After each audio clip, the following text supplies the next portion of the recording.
15장 10절입니다. 하나님의 말씀은 고린도전서 15장 10절입니다. 그러나 내가 나된 것은 하나님의 은혜로 된 것이니 내게 주신 그 은혜가 헛되지 아니하여 내가 모든 사도보다 더 많이 수고하였으나 내가 한 것이 아니요 오직 나와 함께 하신 하나님의 은혜로다. 아멘.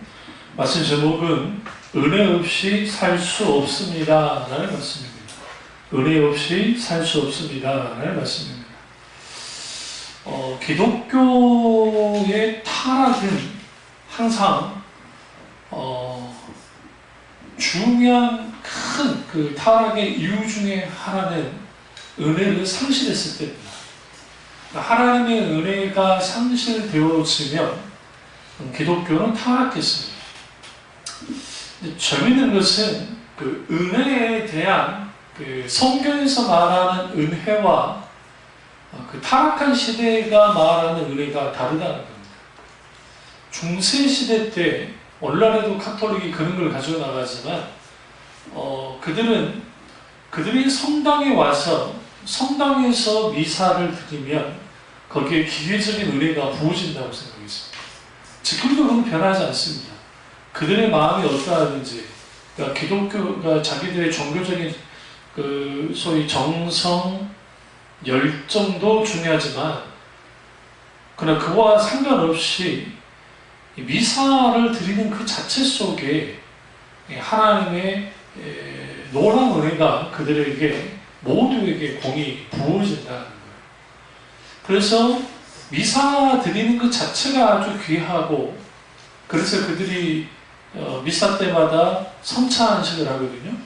성찬을 할 때 이제 받아 먹는 걸, 거기에 참여할 때 거기에 하나님 은혜가, 여기 신학적인 용어를 좀 쓸게요. 기계적으로 은혜가 임한다는 거예요. 우리와 상관없이 하나님 은혜가 임하는 것이다. 그게 중세 카톨릭과 오늘날의 카톨릭 가운데 가장 흔하게 있게 되는 은총론이에요. 은총론. 근데 이제 그러한 것들이 기독교 안에는 어떻게 되느냐? 기독교 안에는 그 은혜에 대한 그 이해가 한쪽으로 치우쳐 있습니다. 어떻게 은혜를 보냐면, 우리가 은혜는 그 헬라어로 단어가 카리스라는 단어예요. 그 카리스라는 단어와 카리스마라는 단어의 어원이 똑같아요. 우리가 카리스마 하면 이제 막 남성적이고 막 하면 막 그게 막 카리스마, 그게 좀 잘못 이해하는 것이고, 두 어원이 같은데 카리스라는 뜻은 선물이라는 뜻이에요. 혹은 호의라는 뜻이에요. 그러니까 하나님의 조건 없는 호의 베푸심, 그것이 은혜라는 뜻이에요. 이게 이제 기독교에서 말하는 겁니다.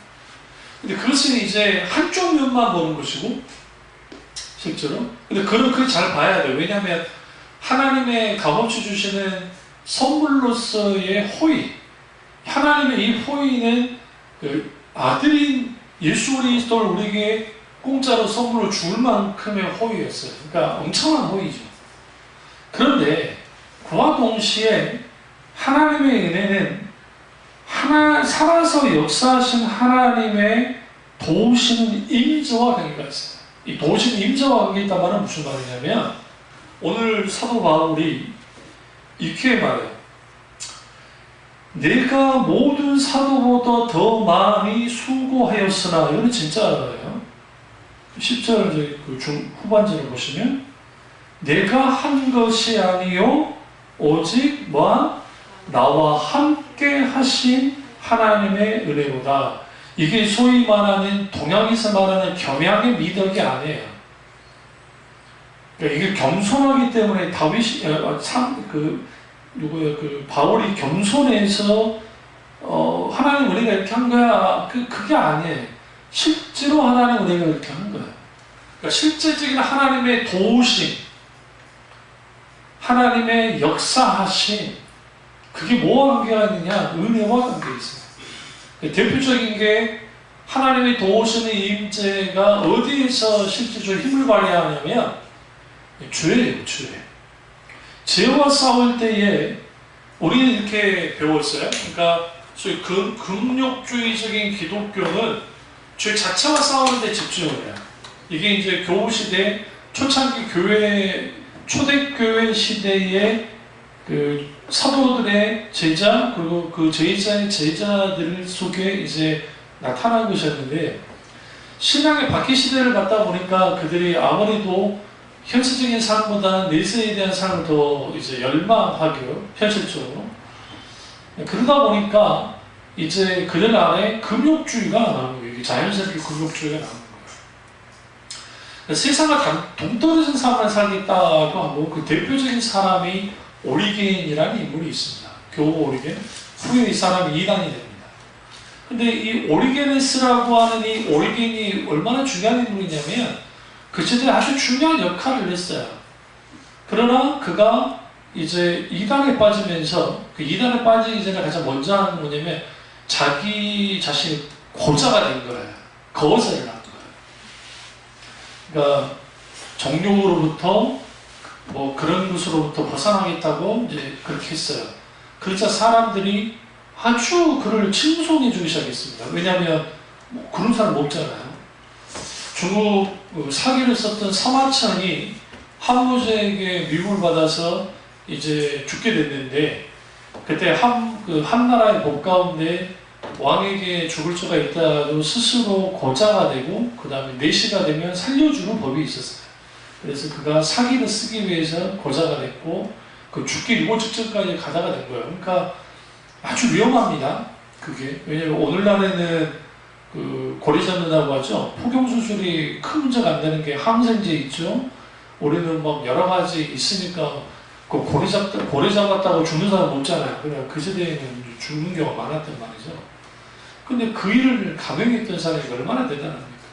그 사람도 죽을 고비를 넘기고 하다가 이제 그리 됐고, 그 아주 칭송을 받았는데, 어느 날인가 더 남목군이 된 거예요. 야, 이 완전 웃긴 거죠? 아주 이 사람이 이단이 되고 타락을 해서 이제는 하지 말아야 될 별짓을 다 합니다. 무슨 말씀 드리려고 하냐면, 내가 뭔가 거룩해지고 내가 뭔가 하려고 하는 것 자체는 나쁘진 않은데, 그러나 그 이면에는 뭐가 분명히 있어야 되냐면 하나님의 은혜가 있어야 돼요. 좀 어려운 말 하겠습니다. 이제 이걸 내면 그 아우구스티누스와 펠라기우스 논쟁이 있습니다. 그러니까 펠라기우스라는 사람이 있고 아우구스티누스가 있는데 두 사람 사이에 논쟁이 일어났습니다. 아우구스티누스는 오직 하나님의 은혜로만 말미암아 구원을 받고, 그 하나님의 은총에 대해서 아주 강조했던 사람이고, 펠라기우스는 인간의 자유우주를 아주 강조했던 사람입니다. 그래서 펠라기우스가 인간의 스스로가 도덕적인 인간이 되기 위해서 여러 가지 다양한 자기 의지와 자기 노력과 이러한 것을 통해서 적어도 뭐 할 수 있다? 구원에 이룰 수 있고 의로운 사람이 될 수 있다고 본 거예요. 당연히 이런 사람들은 전적 타락을 받아들이지 않습니다. 아담과 하와의 전적 타락, 그 원죄가 그들 속에 있다는 거를 이제 받아들이지 않고, 그러니까 아우구스티누스가 성경 말씀을 가지고 모든 인간은 아담과 하와의 죄가 유전이 되어지고 타락했기 때문에 인간 스스로가 말할 수 없다, 의로워질 수 없고, 거기는 반드시 하나님의 은혜가 있어야만 가능하다는 것을 분명하게 가르쳤고, 그 논쟁 가운데 있다가 이후에 니케아 종교회의 때 이제 펠라기우스가 이단으로 정죄되고 파문돼요. 그러다가 종교교육 시대가 돼서 이제 장까뱅, 이제 루터, 그 다음에 멜라히톤, 그 다음에 장까뱅, 지분길리 막 그런 분들이 나왔을 때 그 시대에 그 비슷한 시기에 알미니아라는 사람이 나옵니다. 이 사람이 이제 뭘 주장하냐면 펠라기우스가 주장했던, 그렇게까지 과격하진 않았지만 그래도 펠라기우스가 주장했던 부분을 가지고 들어옵니다. 그래서 뭘 부인하냐면, 부인이라기보다는 믿음으로만 구원받는다고 하는데 거기는 반드시 하나님이 있어야 된다. 그래서 인간의 자유주의를 많이 강조합니다. 그 영향을 받은 교파가 감리교 잘 들리죠? 감리교, 그 다음에 성결교, 이제 침례교 안에서도 알메니안 침례교가 있고 칼빈이즘, 장로교적인 침례교가 있으니까 그 다음에 순복음도 이제 알메니안 영향을 좀 받은 부분, 그 다음에 또 칼빈 영향을 받은 그런 부분이 있습니다. 그래서 이제 우리 그 장로교 가운데 극단적인 그 근본주의자들은 감리교, 순복음, 뭐 침례교 말할 것도 없고 막 그런 사람 다 이단이에요. 우리 때 한참 막 이단은 지금 덜하게 나서는데 이단 아닙니다. 다를 뿐인데 강조점이 일단 다를 뿐이고 웨슬리 목사님이 아미니아에 주장했던 부분을 좀 받아들이세요. 그러나 그분은 철저하게 하나님의 절대주권과 은혜, 선제 은총에 대해서, 은혜에 대해서 강조를 했던 분이에요. 그래서 그 장로교 안에서도 감히 웨슬리 목사님이 이단이다 그런 사람은 없어요. 그럴 수밖에 없는 게 또 큰 차이도 아니에요. 그럼 왜 어떤 차이가 그걸 만들어내냐면 이제 여러분이 조금 이제 아셔야 되니까 칼빈 선생님 같은 경우에 목사님 같은 경우에는 왜 이제 그 믿음을 강조했느냐, 은혜를 강조했느냐, 그 시대적 배경 또한 있어요. 그게 어떤 시대적 배경이냐면 종교개혁 시대는 당연히 카톨릭 신자들이 개혁교회로 넘어오는 거잖아요. 근데 카톨릭 교리 자체가 믿음으로만 구원받는 게 아니라 믿음과 플러스 공덕, 행함, 그 공덕 안에 있는 이제 연옥에 있는, 기독교는 연옥, 우리 인정 안 해요? 연옥에 있는 사람을 끌어들이기 위해서 덕을 많이 쌓아야 되고 거기에 교회에 대한 어떤 행동들, 자기들의 어떤 행함이 있어야 된다, 자기 의가 있어야 구원받는다는 교리를 가지고 나왔어요. 그러니까 당연히 그게 아니니까 루터 목사님 오직 믿음으로 말미암아 구원받고 칼빈 선생님도 그걸 가지고 나왔고 당연히 행함으로 구원받는 게 아니니까 믿음으로 말미암아 구원받는다는 강조할 수밖에 없고 실제로 그랬어요. 그게 믿음의 표적이었고 그 시대에 강하게 영향을 끼쳤어요.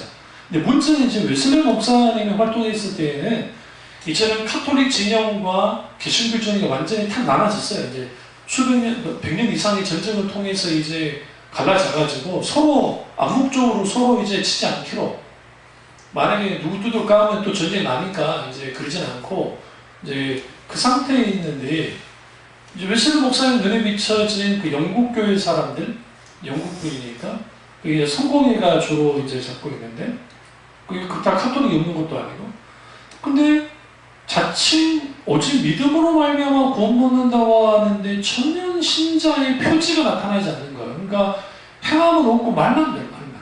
형식과 의심만 있는 그런 사람들이에요. 그러니까 웨슬리 목사님이 믿음으로 말미암아 구원받는다는 것을 부인하는 게 아니라 실제로 그러한데 야고보 장로가 강조했듯이 행함이 없으면 그 믿음 죽은 믿음 아니야 하면서 이제는 기존의 신자였던 사람들에게 행함이 있어야 된다고 강조하면서 나오는 게 오해인 거예요. 그러니까 후대 사람들이 봤을 때 웨슬리 목사님은 알미니안 그쪽 주의고 그러니까 이단이고 칼빈 선생님은 무조건 칼빈 선생님이나 그 저기 청교도들은 그러면 행함을 강조하지 않느냐? 아니요, 그렇지 않아요. 그 존 오웬이나 리처드 벡스트가 알미니안 분이긴 하지만 그러한 청교도들이 누구보다도 윤리도덕적인 행함에 대해 강조를 많이 해요. 그렇게 믿음을 강조했어요. 그러니까 이 두 가지는 상호보완적인 것이 동전의 양면 같은 것이지 뭐 어떤 게 옳고 어떤 그런 건 아니거든요. 왜 이 말씀을 드리냐면 이 은혜에 대한 잘못된 이해가 사람들이 하나님의 은혜 없이 살 수 있게 만들었다는 거예요. 그러면 한국 교인들은 은혜 받는 것을 어떻게 이해하느냐? 이거예요. 내 감정이 기쁘면 은혜 받는 거예요. 기쁘면, 즐거우면, 그리고 뭔가 감동적이면 내가 은혜 받는 거야. 뭔가. 그러니까 무슨 일을 하냐면 소위 은혜 받게 하겠다고 코미디언처럼 그렇게 웃기는 거예요. 막 껄끄럽고 웃고 나 좋아해, 막 웃겨주고. 그 한동안 한국 교회가 그 웃겨주는 목사들에 의해서 이끌어왔어요. 권사님 강다리 목사님 그 기억나실지 모르겠지만 한때 강다리 목사님이라는 분이 계시거든요. 그분은 얼마나 웃기지. 진짜 웃기세요. 그 기도원 같은 데 가보면 하늘산이나 그런 데 가서 한때 그분들이 했을 때 그분 그 다음에 정사무엘 목사라는 분이 계셨어요. 이제 기억하실지 모르지만 그분 강다리 목사 그분들 영향을 받아서 얼마나 웃긴지 몰라요. 그러니까 그 설교를 들으면 집회가 막 2시간 설교를 해도 금방 한 10분 정도 되는 거예요. 왜? 운이라고. 그럼 막 거기서 막 저기 우리 신파 있죠? 막 울렸다가 웃겼다가 하면서 막 그렇게 재밌게 하면서 또 성경 이야기 좀 했다가 또 간증 이야기 했다가 그 다음에 자기 이야기 좀 했다가 또 자기 뭐 어떤 이야기 했다가 그리고 이제 결국 결론이 그 목사님 잘 섬기고 주일성수 잘하고 헌금 잘하고 열심히 신앙생활 해라 그러면 복 받는다. 다 이제 복으로 가는 거야. 결국 내용은 다 복으로 가는 거야. 그럼 사람들이 그 다 하고 난 다음에 이제 우리 복받기 주여 3차 기도하겠습니다. 주여 주여 주여 하면서 막 기도 라라라 리리리 하면서 막 한 30분 40분 뭐 1시간 정도 기도하고 하면은 기분이 확 좋아. 그 은혜 받았다라고 이제 사람들은 하는 거예요. 하나님의 은혜가 있게 되어지면 육회케 되는 것이 있습니다. 성경에 육회케 된다라는 표현을 쓰는데 그 육회함이 있는 건 사실이에요. 그 형상일 뿐이에요. 하나님의 은혜가 진짜 부어지면 그 은혜의 직접적인 표지는 뭐냐면 평안이에요. 샬롬. 그러니까 정말 하나님의 은혜가 부어지면 평안이 주어져요. 내가 아직 이런 문제 있고 힘들고 어려움이 있지만 거기에 하나님의 은혜가 있으면 평안이 확 흘러요. 두 번째는 하나님의 은혜가 있게 되어지면 나타나는 그 현상 혹은 표정은 뭐냐면 기쁨이에요. 우리죠. 기뻐하는 거예요. 그 기쁨이 내 속에서 샘솟아오르는 하나님의 은혜가 있어요. 그러니까 그러한 실제적인 성령의 역사 가운데 그러한 것들이 일어나니까 실제로 있는데 그것을 이제 인위적으로 조장하는 거예요.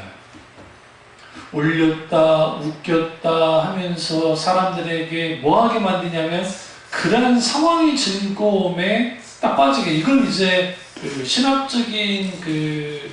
신학적으로 이걸 뭐라고 하냐면 종교놀이라고 그래요. 이 종교놀이를 통해서 심미적 카타르시스에 빠져요. 심미적 카타르시스에 빠진다는 말은 무슨 말이냐면 마음속에 황홀경에 가는 거예요. 마음의 황홀경에 빠지게 합니다. 이 황홀경은 뭐냐면 사람들이 막 울렸다 웃겼다 하면 우리 드라마 보다가 막 현실은 아닌데 막 그 진짜 같을 때 있잖아요. 그러다가 통쾌한 목소리 중에 갑자기 막 기분이 확 좋아져요. 이게 이제 심리적 카타르시스 같은 그러한 것들을 그렇게 하는 거예요. 그것을 어떻게 하냐면 이제 그 한국교회에서 한국교회 특징이 하면 통성기도인데 그 통성기도가 이제 심리적 카타르시스를 동원시키는데 아주 큰 역할을 했어요. 그래서 예전에 그 하늘성 기도원에 이천수 목사님이 살아계실 때 사람들을 기도할 때 기도 속이 적은 것에 대해서 용납하잖아요. 목소리 그거밖에 안 나오는 거죠. 찬양할 때도 그거밖에 안 나온다는 거죠. 부르짖어라. 악을 질러라. 열심히 하나님 앞에 부르짖어. 그러면 하나님 역사시다. 생각해보세요. 우리가 그걸 30분, 40분 아니면 1시간 정도 막 하면 그러죠. 그래서 그 락이라든지 아니면 아이돌애들 그 콘서트장에 뭐 5만 명 모이는 곳에 뭐 몇만 명 모이는 곳에 뭐 하잖아요. 그러면 꼭 안전요원들이 있고 특별히 묻지도 않고 따지지 않는 싸이 콘서트는 아주 열광적이기 때문에 퍼포먼스 엄청 많잖아요. 그러니까 싸이가 아주 아는 거예요. 자칫 잘못하면 여기 사고 날 수 있으니까 일부러 얘들 물을 막 확 뿌리는 거예요. 그럼 이게 다음에서 식어져요. 일부러라도. 그럼 왜 그러느냐? 그렇게 해서라도 사고를 막으려고. 근데 그걸 교회가 그렇게 했더라고요. 그래서 나온 게 이제 기도할 때 북을 치는, 저도 어렸을 때 이제 교회에서 철학기도 할 때는 북을 치는 걸 내가 북을 쳤는데 치라고 하시니까 그럼 젊은 학생들을 북을 치게 해요. 왜? 지금 생각해보니까 내가 학생 때니까 이걸 30분이나 40분을 치는 거예요. 근데 나이도 막 남자 집사님들이 그분들은 왜 안 시킬까? 지금 생각해보니까 힘이 딸려. 내가 나이가 되보니까 힘이 딸려요. 이거 안 돼요. 그래서 동동동동동동동동동동동 그렇게 쳐야 돼요. 실제로. 찬양할 때는 뭐 성령 받으라 꽝꽝, 성령 받으라 꽝꽝, 예수 내게 말씀하셨네. 저도 박자감도 있잖아요. 그러다가 기도하면 소리. 그러면 무슨 일이 벌어지냐면 사람들이요 같이 막 아니면 막 거기서 북소리가 막 나잖아요. 그러면 사람들은 환장해요. 이게 가장 먼저 썼던 사람들이 전쟁터에서 군인들에게 북을 쓴 거예요. 그래서 쿵 하면은 비장해져요. 그러다가 전쟁이 딱 개시되잖아요. 그러면 북을 갖다가 막 칩니다. 그러면 아군들이 사기가 뭐 올라가요. 그 심장 박동이 막 빨라집니다. 그러면서 하는 거예요.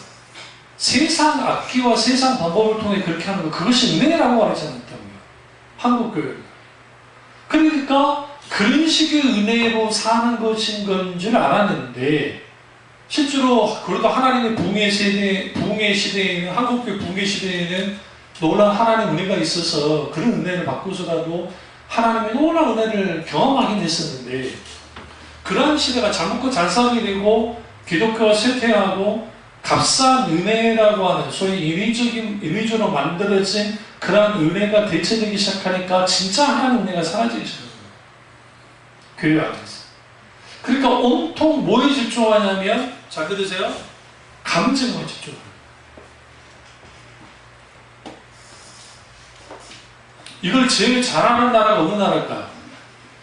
북한이에요. 선동부에서 사람들 할 때 보세요. 김정은이가 지나가는데 갑자기 그 사람들 장군님 있다. 근데 탈북자가 이제 그 탈북하신 그 우리나라에 오신 분들이 그 김일성이가 죽었을 때 이제 도의라 가지고 막 사람들이 우는 모습 하면서 이제 우리 언론에서 뭐라 하냐면 저거 진짜 쇼 잘한다 막 그랬는데, 그때 진짜 울었대요. 진짜 하늘이 무너졌고 조선의 미래는 없고 이제는 끝났다고 생각하면서 그렇게 울었대요. 그게 우리 입이 안 되잖아요. 왕이 죽은 거예요. 왕이 죽은 거예요. 왕이. 그런데 그런 것들을 할 때는 쇠뇌시켜서 하지만, 어릴 때부터 여러분 북한 아이들을 웅변하게 오시면 우리 원수님께서 막 그러죠. 그렇게 하셨습니다. 사람들의 감정을 자극하는 것들을 그렇게 끌어올려요. 그걸 어릴 때부터 바꾸잖아요. 그러니까 아주 이 사람들이 감성적으로 되고, 그리고 구호라든지 그런 것들을 이제 아주 막 감정적인 구호를 하게 만들고 그렇게 자라나면, 이런 사람들이 그 선동할 때 그 감정을 한번 터치해 주면 폭발하듯이 막 폭발해요. 기독교가 그렇게 됐더라고요. 싸구려 부흥강사들 그렇게 만들었고, 자칭 부흥회 활동하는 그 목사들이 막 웃겨가면서 설교하고 이렇게 하면서 결국은 마지막은 다 어디로 간다고요? 성공과 그 다음에 복 받는 것과 잘 되는 것과 문제 해결하는 것과 그런데 온통 다 흘러가요. 메시지는 거기로 끝나요. 진짜 하나님 은혜가 뭔지를 알지 못하는 거예요. 그러니까 우리나라는 가장 감성을 잘하는 게 뭐 드라마기도 하지만 더 잘하는 게 CF예요. CF는 시각이라는 감성, 청각이라고 하는 음악을 통해서도, 그리고 그 플레임 하나, 한 커트, 여러분이 이제 그런 걸 안 보니까 그러는데, 드라마 볼 때, 여러분 드라마 볼 때에 같은 장면 나오다가 다른 장면 한 커트 나고, 다른 표정 한 표정 나고, 이게 다 프레임이 달라요. 그걸 어떻게 하느냐에 따라 이게 달라진다. 어떤 감독들은 그걸 끊지 않고 가요. 그게 대표적인 게 그 최민식 씨가 나왔던 올드보이에서 도끼로 막 저기 복도에서 이렇게 쭉 하는 장면, 이게 한 프레임이에요. 카트 않고 그냥 이거 한 번에 찍으니까 그걸 찍다가 죽을 뻔했다잖아요. 너무너무 힘들어요, 다. 이게 해외에서 뒤집어진 거예요. 왜 뒤집어지냐면 그런 식의 그 소위 말하는 액션을 찍을 생각을 못 한 거예요, 감독들이. 너무 힘드니까. 근데 이게 쭉 이어져요, 그게. 몇 분을. 그거를 이제 그대로 쓰는 게 있는데, 그럼 왜 그렇게 하느냐? 그게 이제 액션이잖아요? 아주 피 튀고 하니까 얼마나 막 잔인합니까? 근데 거기에는 그 사람이 오랫동안 거기에 뭐 하고 있던 갇혀 있었던 울분이 터진 거예요. 감정 폭발이 일어나요. 그걸 이제 거기서 보여주는 거예요, 영상으로. 막 보여줘요. 그런 것처럼 사람들이 이 감정이 아주 중요하지만 그 감정이 일어나는 현상이 마치 은혜라고 착각하면서 하는 게 한국 교육들이었어요.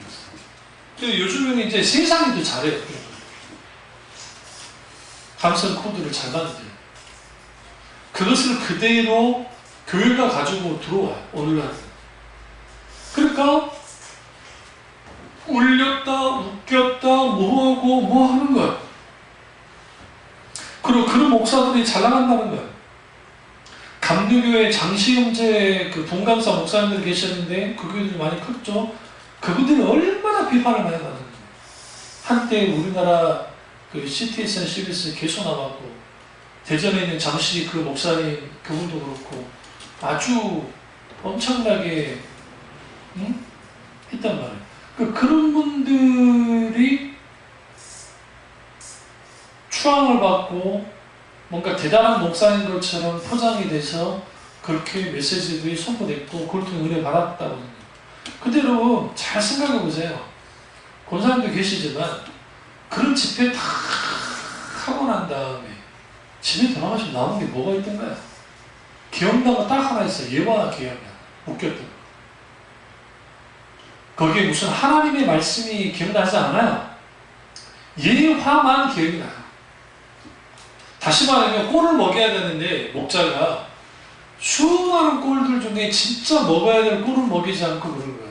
현대인의 질병 중에 가장 큰 이유가 왜 사람들이 현대인의 성인병에 걸리느냐, 계속 맛있는 음식만 찾아서 그런다.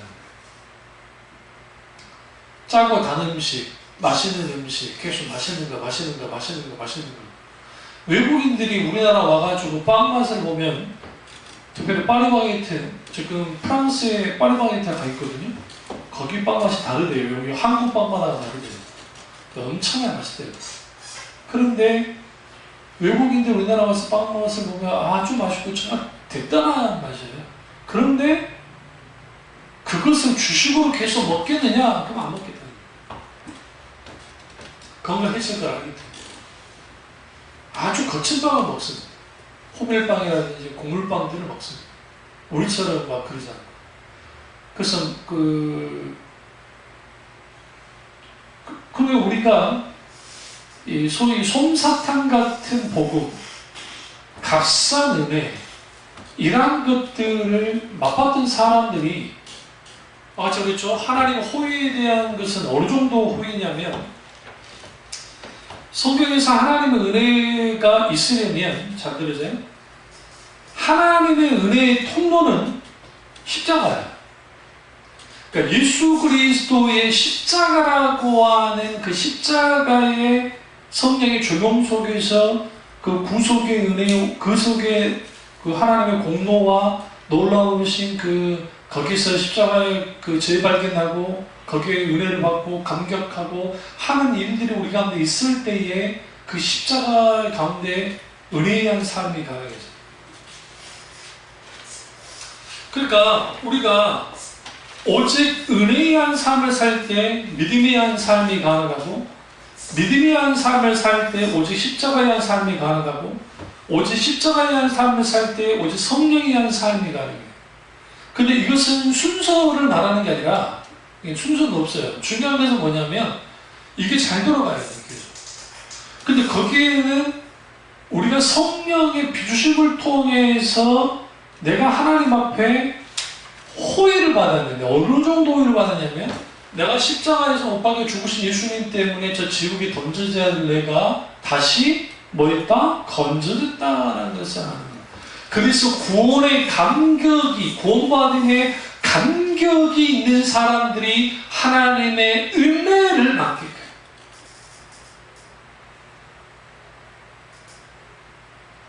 뭘로 구원받죠? 여러분? 믿음으로 구원받죠. 근데 성경에 이런 표현들이 있어요. 너희가 소망으로 구원받았으니 이런 표현이 있어요. 놀랍게도.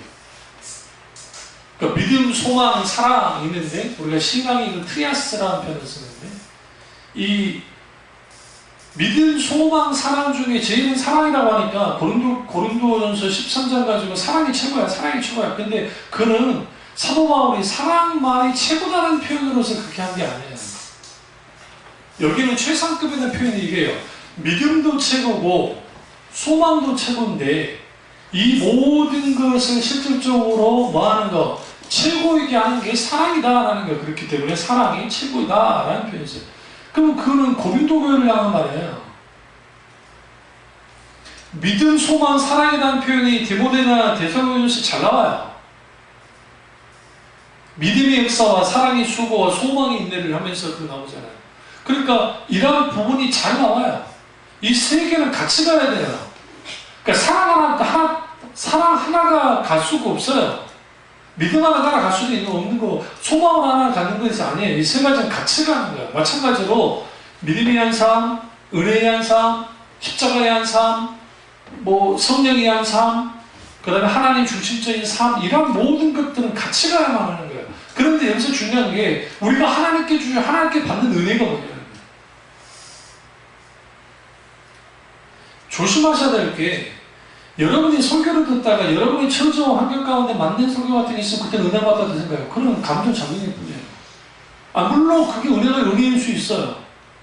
그러니까 그런 설교 들었을 때는 본인이 은혜 받았고 참 좋다라고 하는데 아주 딱딱하고 아주 뭔가 거기에 그 깊이 사유에 대한 설교를 들으면 그런 게 받아들이지 못하는 거예요. 왜 못 받아들이느냐? 그것을 받아들일 수 있는 뭐가 없어요? 지적인 능력이 없고, 실제로 성령의 조명 가운데 깨달아지는 하나님의 놀라운 말씀에 대한 깨달음의 역사가 없기 때문에 그들 속에 실제로 일어나는 그 영혼 속에는 하나님의 은혜의 이런 감흥들이 없는 거예요. 다시 말하면 진리의 말씀을 듣고 그 진리의 말씀으로 인한 감흥들이 사라진다고요. 왜? 말씀에 무지하기 때문에. 그러니까 실제 신학에서, 특히 설교학에서 집중하는 게 뭐냐면 반복론에 집중하는 거예요. 그래서 스피치론.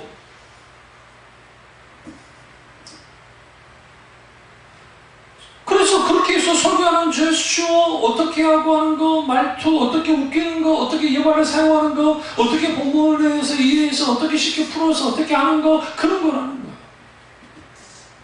그런 설교를 평생 먹고 자라잖아요. 자라나질 않아요. 자라나질 않아요. 그러니까 젖먹이 상태로 그대로 있는 거예요. 교회 안에 세상의 온갖 것들이 은혜를 대신하게 됐습니다. 어떤 것들이요? 화려한 음악, 소매시바는 목사들의 설교, 그 은혜를 대체하고, 그뿐 아니라 교회 내에서 있는 모든 활동. 그러니까 요즘에는 어떤 거를 사용하냐면 매스미디어를 사용을 해서 여기다가 아주 괜찮은 화면을 딱 보여줘요. 공감할 수 있는, 요즘 공감 코드가 말이에요. 그러면 공감할 수 있는 그런 것들을 딱 보여주면 사람들이 이미 반 이상 마음이 열려요.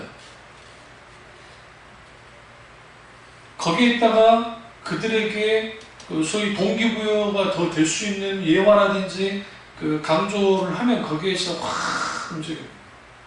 그러면 사람들은 그걸 통해 자기들 은혜받았다잖아요. 예수님의 설교를 들어보시면 어떤 사람이 들어가 예수님 설교 아주 쉬웠다고요? 뭐 쉽긴 했어요. 근데 쉽기만 하느냐? 그렇지 않아요. 실제로 그렇잖아요. 예수님의 설교 어렵도다 이거 누가 깨달을 수 있지? 라는 말을 여러 번 했어요. 예수님의 설교가 쉬웠다는 것은 그거예요. 비유하실 때 그들의 일상 생활 속에서 있는 걸 가지고 비유를 하신 거예요. 양과 목자의 비유, 씨 뿌리는 비유, 이거 뭐 어렵게 없잖아요. 드라크마 비유, 진주의 비유, 밭에서 보물 찾는 거 있죠. 그거 생뚱맞은 게 아닌 게 그게 실제로 있었던 일이에요. 그런 게 기록이 다 나와요. 왜 그러냐면 이스라엘은 우리나라처럼 지정학적으로 좋지 않아서 강대국이 둘러싸여 있고 그러니까 전쟁이 수시로 났다고요. 수시로 전쟁이 일어나다 보니까 집에다가 뭘 놔둘 수가 없어요. 귀중품을 놔둘 수가 없는 거예요. 상식적으로. 그리고 집이라는 게 막 이렇게 콘크리트로 해가지고 뭐 철근이 들어가지고 하면 좋겠는데 도둑놈들이 쉽게 집을 그냥 깨고 들어갈 수도 있는 그런 집들, 정말 부잣집 아닌 이상은 그랬단 말이에요. 그러니까 귀중품들을 사람들은 눈을 몰래 피해서 어차피 자기 땅에서 농사 짓고 하니까 누가 뭐 와도 상관없으니까 자기만 아는 곳에 깊숙이 땅을 파가지고 거기에다가 보물을 숨겨놔요. 근데 전반이 휩쓸어가지고 사람들이 그 주인들이 다 죽어버리는 거예요. 다 죽어버려요. 그러니까 이제 모르는 사람이 그 땅에서 이제 사서 이제 경작하다가 딱 하다 보니까 뭘 발견해요? 보물을 발견할 때가 있어요. 그런데 그 땅 주인이 발견하면 괜찮은데, 응? 일하는 사람이 발견할 수 있잖아요. 그러니까 성경 예수님이 뭐라고 그래요? 그랬을 때 그 보물을 잠시 숨겨두고 그냥 가져가면 그게 독놈이 되니까 그걸 다시 화분도 넣고 땅 주인한테 가서 네 전 재산을 팔아서 그 땅을 사라. 그게 무슨 비유예요? 그게 하나님 나라 비유예요. 천국 비유란 말이에요. 천국 마치 그와 같다는 거예요. 천국은 보물과 같아. 일단 그 밭은 세상이고 세상 안에 있는 보물이 천국인데 내가 그거 보니까 발견했는데 그걸 그냥 가져갈 수도 없고 그러니까 그 땅을 사는 거예요. 그러니까 지금 이렇게 말했잖아요. 그 미녀가 그렇게 있을 때 땅을 사지 않겠느냐? 그러면 땅이 목적이에요? 그 보물이 목적이에요? 그 보물이 목적이죠. 예수님 강조는 그래요. 강조점 그거예요. 이 세상을 살아갈 때 가장 강조될 것은 하나님이 남았다는 거야. 그 모든 것을 너희 소유를 다 들여서 살 만큼의 가치가 있는 게 하나님 나라 천국이다. 여러분 그러한 삶을 살아라. 얼마나 쉬워요. 근데 설교를 듣기는 쉬운데 적용하기는 상상하기 힘들어요. 결국은 하나님 나라의 주인이 하나님이시고 예수님이시니까 예수 그리스도를 위해서 모든 것을 바쳐라. 너희는 뭐 해야 된다? 사야 된다. 믿어야 된다. 따라야 된다. 라는 것을 강조하는 거예요.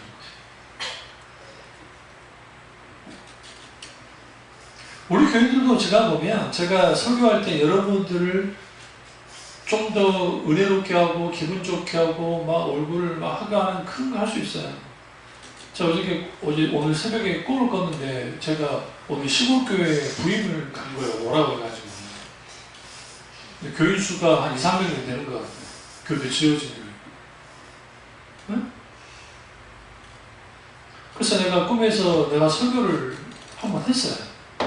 이제 거기 간단 말을 안 하고 설교를 했더니 이제 충격들을 받는 거예요. 다시 한번 와달라 해가지고 갔는데 쥐들끼리 앞에서 사회를 막 보고 하면서 앞에서 막 드라마 막 자기들끼리 연기하는 막 그런 거, 그러니까 설교 대신 막 그런 거 하는 것들, 그리고 막 찬양을 하는데 막 자기들끼리 막 하는 그런 것. 근데 제가 이제 속에서 푹 올라오는 거예요. 이제 올라가면 내가 강력한 메시지를 하고 어차피 뭐 내가 여기서 목회 안 할 거라 작정하고 해야겠다 하고 잠시 깼다고요. 개꿈이긴 하지만. 이 300명의 목회라는 게 중요한 게 아니라 거기에서 그 꿈에서 그게 이제 그 오늘 한국교회 현실에 대해서 말해주는 거예요. 수많은 악기들을 그리고 뭐 거기에 자기들끼리 뭔가 해보고 그래서 막 웃고 떠들고 그러면서도 일단은 우리들 속에는 그 말씀에 대한 갈급함이 있고 그래서 그 꿈이 꿀 때 설교단 위에 올라가지 않는 나를 보고 꿈에서 빨리 올라가 달라고 하는 이제 그 집사님들의 얼굴이 막 보였거든요. 그래서 내가 그걸 보고 설교할 필요 없겠다 생각하다가 다시 올라가려고 쭉 올라가면 이제 꿈이 딱 깨네요.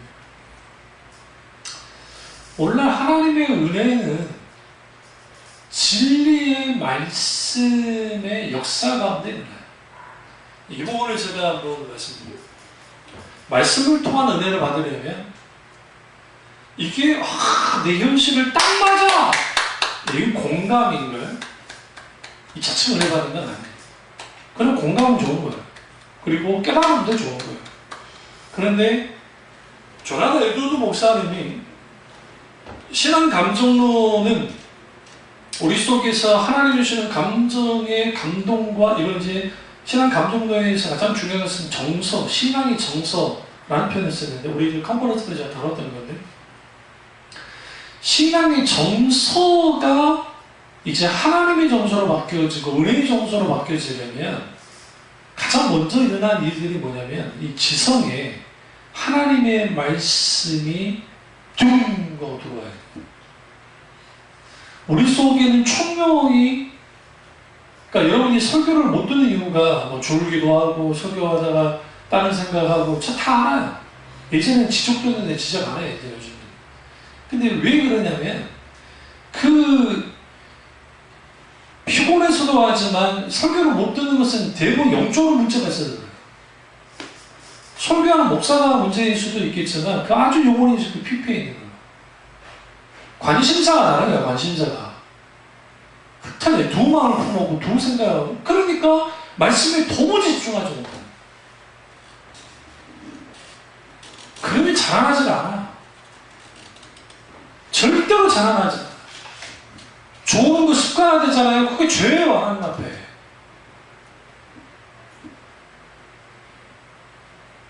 버젓이 계속 좋은 사람이 있어요. 예비 때문에.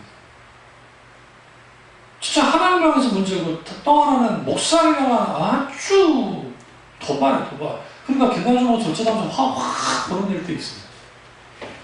그때는 뭐냐면 하나님 말씀이 선포되는데 막 저기 딴짓하고 막 아주 부산스러운 애 있죠. 자매 때문에 메시지가 방해받고 있어. 그러니까 그럴 것 같으면 나가든지 아니면 들을 거면 가만히 있어요. 너무하잖아요. 어떻게 이교적으로 봤을 때는 어떻게 저렇게 모아줄 수 있을까? 그건 뭐냐면 목사님 입장에서는 한 사람 때문에 설교가 방해되어지고 하면 말씀의 꿀을 받아먹어야 되는 사람들이 맞지 못합니다. 그건 용납지 않겠다. 우리 총명은 하나님의 은혜가 놀랍게 역사하지 않으면 먼지 끼듯이 낍니다. 어두워집니다. 그래서 그걸 걷어내는 일이 필요해요. 그게 뭐냐면 하나님의 말씀이에요. 인격지신 하나님의 말씀에 우리 가운데 우리의 지성을 탁 치고 들어오면 성령이 조명하세요. 비추세요. 깜깜한 방 안에 있던 내가 그 안에 빛이 작은 빛이라도 들어오면 그 비출기가 내게 뭐 하느냐? 깨닫게 만드는 생겨요. 말씀에 대한 깨달음이 있게 돼요. 그러면 그 말씀에 대한 깨달음 속에 있을 때 그것이 자연스럽게 우리의 감정에까지 영향을 줘요. 이게 이제 정서에 영향을 주는데 이 정서가 잘 들으세요. 하나님의 말씀을 깨닫는 만큼 우리의 정서가 영향을 받아요. 또 하나는 하나님의 말씀에 대한 반응하는 만큼 지성으로서 말씀에 대한 반응하는 만큼 우리의 정서가 반응되어져요. 그럼 여기서 이제 수많은 작용이 나오는 거예요. 아까 말했듯이 막 기쁨과 평안과 감격과 감사와 때문에 용서와 그 다음에 말씀 깨닫지 못하는 것에 그러니까 말씀대로 살지 못한 것에 대한 어떤 탄식과 그런 것들이 여겨지는 거예요. 그리고 그것이 의지에게 선한 의지로 발동되어지는 그게 뭐냐면 그게 이제 결단인 거예요. 하나님 앞에 결단. 결단하고 그 말씀 가운데 나와.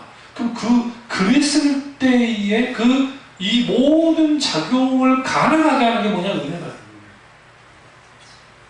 하나님 은혜. 그게 은혜 받은 거예요. 그런데 오늘날의 목사들이 주로 어디다가 호소하냐면 감정에 직접적으로 호소를 해버려요. 감정에 직접적으로 해버려요. 그게 이제 웃기고 울리고 하는 걸 통해서. 뭐가 없이, 머리 없이. 그러니까 머리가 텅 빈 감정주의자만 남은 거예요. 머리가 빈 거예요. 뚜껑을 열어보면 비어있어요. 아무것도 담겨있지 않아요. 그러니까 뭐가 안 바뀌어요? 가치관도 안 바뀌고 세계관도 안 바뀌고 소위 말하는 인생관도 안 바뀌고 신앙관도 안 바뀌어요. 그런 사람들은 오랫동안 친구들 만약에 있으면 만나가지고 이야기, 깊은 신앙 이야기를 해보면 뭐 삼자 이야기 누구야 하지만 자기만의 인격적 하나님에 대한 고백, 그리고 하나님 그 진짜 고민 속에서 내가 왜 살아야 되고 하나님이 누구시며, 그러니까 후에 나는 누구이고 어떻게 살아야만 하고 또 그 하나님이 내게 있어서 어떻게 하셨는지, 그리고 충분히 고백 가운데 내 지성을 활용해서 이걸 풀어낼 수가 있어요. 근데 예수 잘 믿지 않는 사람하고 딱 대화를 나누면서 그 사람에게 하나님 이야기를 안 받아주죠. 왜 안 받아주냐면 네가 믿는 하나님 증명해봐라고 나옵니다. 하나님은 증명할 수는 없어요. 증명하면 되는 분이 아니기 때문에. 그럼에도 불구하고 적어도 우리의 지성을 이용해서 하나님이 어떤 하나님인지에 대해서 설명할 수 있어야 돼요. 그게 왜 안 되느냐? 감성에 계속 호소하는 감성적인 설교에 길들여져 있고, 그러니까 예화에 길들여져 있는 거예요. 예화. 그러니까 그 예화들을 뭐 어떻게 만드느냐? 소위 말하는 예화를 소위 말하는 이제 지승사람, 여기서 써먹고 저기서 써먹고 저기서 써먹는 거예요. 그러니까 하나님의 은혜 없이는 살 수 없는데 하나님 은혜 없이도 살아가요. 왜 살아가냐면 소위 값싼 은혜, 가짜 은혜에 계속 중독되다. 지금 생각해보면 우리 권사님 세대가 아주 건강식품을 드시고 사신 거예요. 못 살 때. 쌀밥을 구경을 잘 못하셨을 거 아니에요. 어렸을 때. 근데 사람이 어떤 밥이 좋다 하니까 꽁보르밥이나 그런 밥이 정말 좋은 거라잖아요. 건강에. 실제로. 응? 현미밥이라든지. 그런데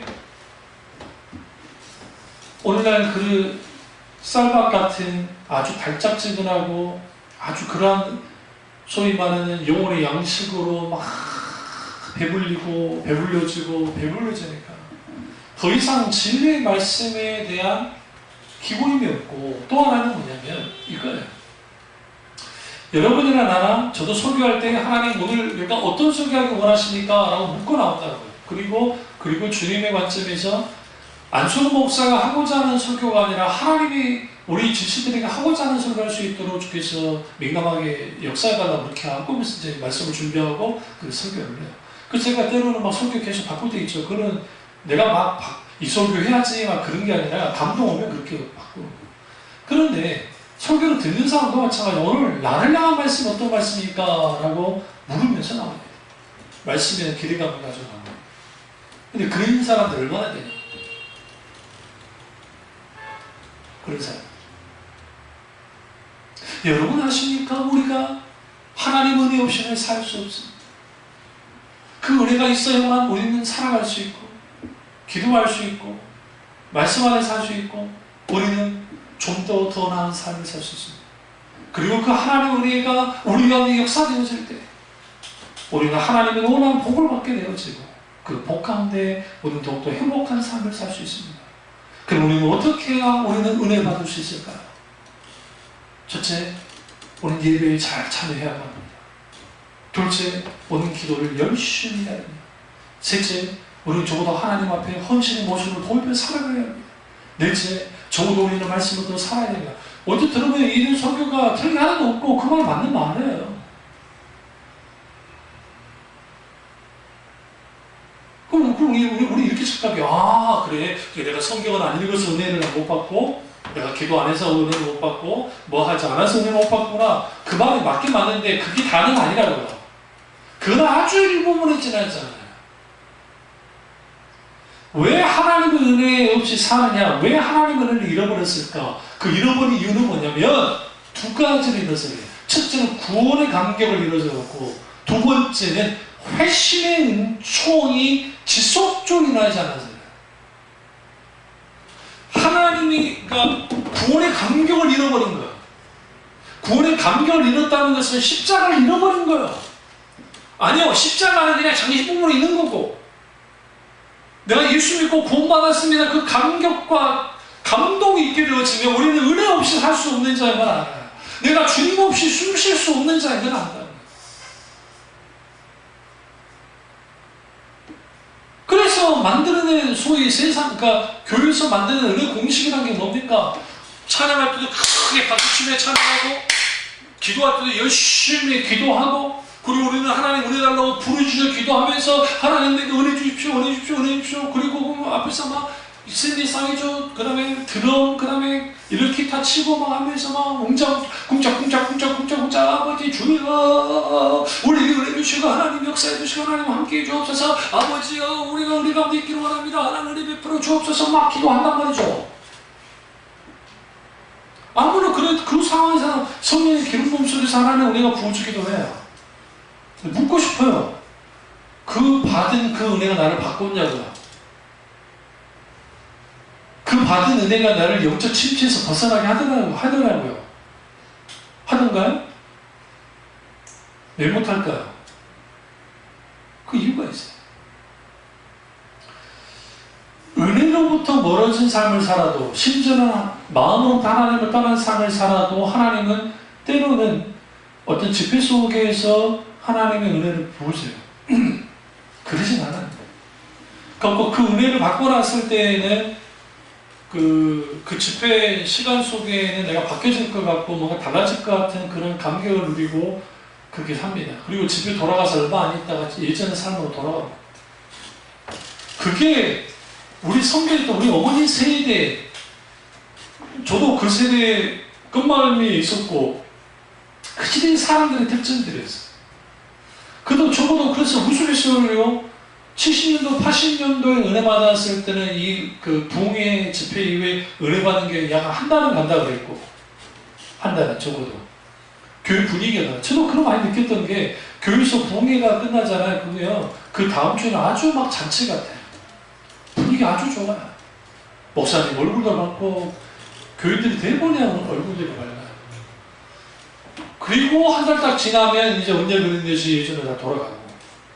제가 신학을 할 때, 이제 80년도 말 90년도 초, 그때 신학을 하고 막 돌아서, 그때는 이제 부흥회를 하면 일주일 간다라는 말이 이제 유행하더라고요. 그러니까 부흥회하고 난 다음에 일주일은 좀 괜찮아. 요즘에는 장경도 목사님 말 맞다나, 부흥회 때 은혜 받는 것도 힘들고, 설사 은혜 받았어도 문 열고 가면 은혜가 없어요. 제 말이 안 해? 그 장경도 목사님 말해. 왜 장경도 목사님 부흥회에 많이 다니시니? 그럼 그 받은 은혜가 어떤 의미냐면, 하나님의 끝없는 인간을 향한 조건 없는 호의, 선물이 은혜이고, 하나님께도 주어지는 거죠. 그리고 하나님이 도우시는, 실제적인 도우시는 임재가 하나님의 은혜인데, 그런 하나님의 은혜에 대한 인식조차도 없고, 알지도 못하고, 깨달아지도 못하고, 수많은 자기 감정, 소위 말하는 과잉 속에, 그러니까 감정 현상이 은혜 받는 거라고 착각하고. 그러니까 그렇게 하니까 영적 침체를 못 벗어나고, 그 이유는 뭐냐? 그 말씀 드리겠습니다. 자신이 미끄러진 상태를 언제 내가 영적으로 미끄러졌는지를 알아야 돼요. 이 성령의 중요한 통이에요. 다시 말하면 내가 영적으로 신앙의 뒤로 물러나, 그 마음으로부터 하나님을 떠난 그 시점으로 돌아와야 돼요. 아주 이거를 하기 위해서는 부당한 하나님을 향한 끝없는 기도가 필요해요. 알게 됩니다. 그러면 성령의 조명 가운데 내 미끄러진 시점을 알게 되어지면 거기에 중심을 짓는 회개가 필요해요. 통하고 자복하고 하나님 앞에 울며 기도해요. 근데 그것조차도 성령의 은혜가 있어야 가능해요. 사실. 그리고 거기에서 그렇게 하나님께부터 만져지면, 말씀드렸죠? 그 동시적으로 우리에게 필요한 게 뭐냐? 영혼의 말씀이에요. 하나님의 말씀으로 인하여 내가 작동되죠. 움직여지기 시작해요. 내 마음이 움직여지고 내 행동이 움직여지기 시작해요. 그 말씀에 강한 성령의 놀라운 역사가 있게 되어지면 이전에는 빈번히 죄와의 싸움에서 지고 하나님의 은혜로부터 멀어졌던 내가 어느 시점인가 은혜 받는 횟수가 늘어나기 시작하고 그리고 죄와의 싸움에서 승리하는 횟수가 많아지기 시작하면서 예전에 내가 영적으로 밀려났던 그걸 이제 뛰어넘어서 영적으로 서서히 자라나고 도약하는 나를 보기 시작하는 거예요. 그리고 그것이 좀 더 강하게 하나님의 은혜 가운데 역사되어지기 시작하면 거기에서 하나님의 은혜의 통치가 일어나고 그 하나님의 은혜의 통치가 일어나면 이게 좀 더 확대 더 은혜의 역사가 나타나면 거기에 뭐가 일어나냐? 개인의 영적 부흥이 일어나요. 개인의 영적 부흥이 일어나요. 그 개인의 영적 부흥이 일어나면 그 속에서 그러니까 놀랍게 일어나는 게 뭐냐면 자주 일어나는 회심의 역사예요. 마음을 돌이키고 하는 그 회심의 역사가 나타나기 시작하고 그러니까 그 하나님의 십자가가 내게 회복되어지니까 그 속에서 은혜 넘치는 삶을 사는 거예요. 목사가 특별히 대단한 설교를 해서 은혜를 받는 게 아니라 제가 말씀드렸잖아요. 하나님의 강력한 은혜가 내게 있을 때에 늘 버럭버럭 소리만 지르는 전도사님의 설교 그 한마디 설교 속에 한 단어 속에 십자가 예수 그리스도의 십자가를 누가 죽였는가? 우리가 죽였다. 바로 나. 바로 너희가 죽였다라고 할 때 바로 나. 나라고 하는 그 말에 안성옥이 내가 예수 그리스도를 죽였다는 그 말에 꼬리였어요. 그래서 설교할 때 소위 말하는 은혜 톤으로 설교하는 목사들이 있어요. 주님께서 이렇게 하셨습니다. 그렇게 우리는 어떻게 살아야만 하나요? 주님의 말씀을 따라 살아야 합니다. 주님이 말씀하셨습니다. 예수께서 말씀하시기를 제가 이 흉내 얼마나 하는 줄 아세요? 어릴 때부터? 왜? 난 조용기 목사님 같은 목사님 되고 싶었거든요. 주께서 내가 전라도 녀석이 경상도 톤 주여 이제도 감화없소서 그런 톤들이 은혜를 준다고 착각한 거예요. 어느 날 하나님의 크신 은혜가 말씀으로 인한 크신 은혜가 있게 될 때 본 거예요. 그게 아니라 전하는 내종조 목사님의 설교는 길기로 유명했습니다. 그래서 많은 사람 졸기도 했었는데 원고가 이렇게 두꺼워가지고 눈이 안 좋으셔서 돋보기로 해가지고 그 마이크도 없잖아요 그 시대에는. 그러니까 뭐 어떻게 하느냐 이렇게 아예 이루고 읽으셨대요.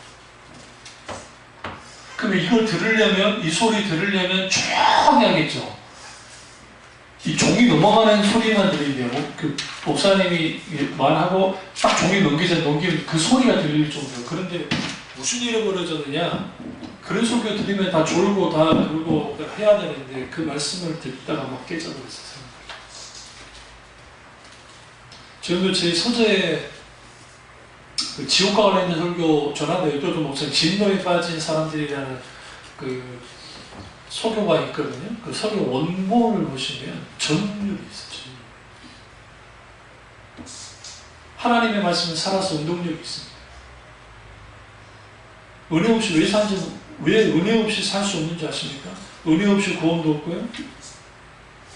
은혜 있어야 하나님의 말씀을 행할 수 있고요. 은혜 있어야 내가 하나님 중심적인 삶, 하나님의 목적된 삶을 살 수 있고 하나님 은혜가 있을 때 내 인생이 진정한 인생을 살아갈 수 있어요.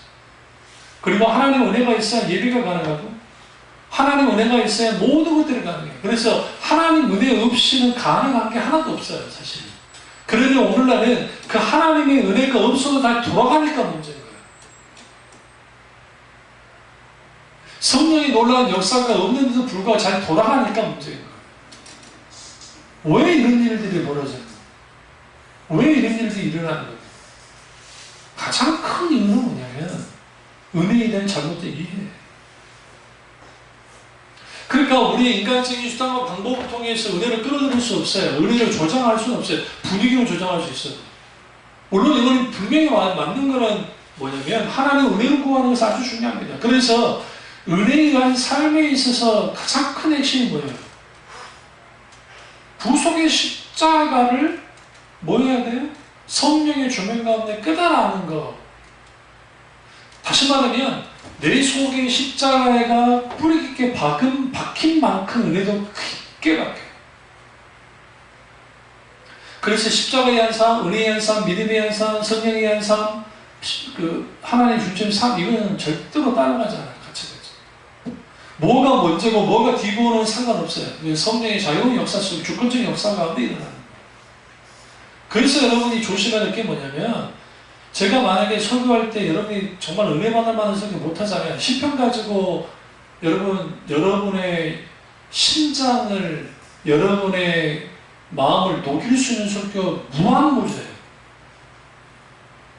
왜냐면 시편은 탄식시가 많고 사람들을 갖다가 할 수 있는 게 아주 많기 때문에 할 수 있어요. 그러나 제가 왜 그런 것들을, 그러니까 솔직히 말하면 그런 것들을 막 자주 하지 않느냐면, 하나님의 말씀을 반응할 때 그 인민구들의 말씀에 반응해요. 그 대표적인 분이 이디오피아 내시입니다. 빌립이 이사야서 읽고 있다가, 여러분 성경을 읽고 있다가 말씀이 안 들리나요? 들려요.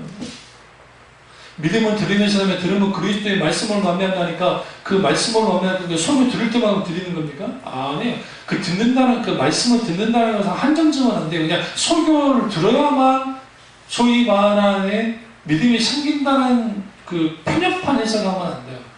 그 부분도 있지만 더 중요한 것은 여러 상황 속에서 특별히 말씀을 읽다가 기도 가운데 늘 감동을 통해서 여러 하나님의 말씀의 음성을 들을 때 벌써 믿음이 생깁니다. 그렇기 때문에 더 깊이 하나님의 은혜에 반응해야 되고 하나님의 은혜를 구해야 되고, 진짜 우리가 은혜 없이 살 수 없는 존재인 걸 알고 의뢰한 삶을 사는 저와 여러분 되시기를 주님의 이름으로 축원합니다. 기도하겠습니다. 기도하실 때에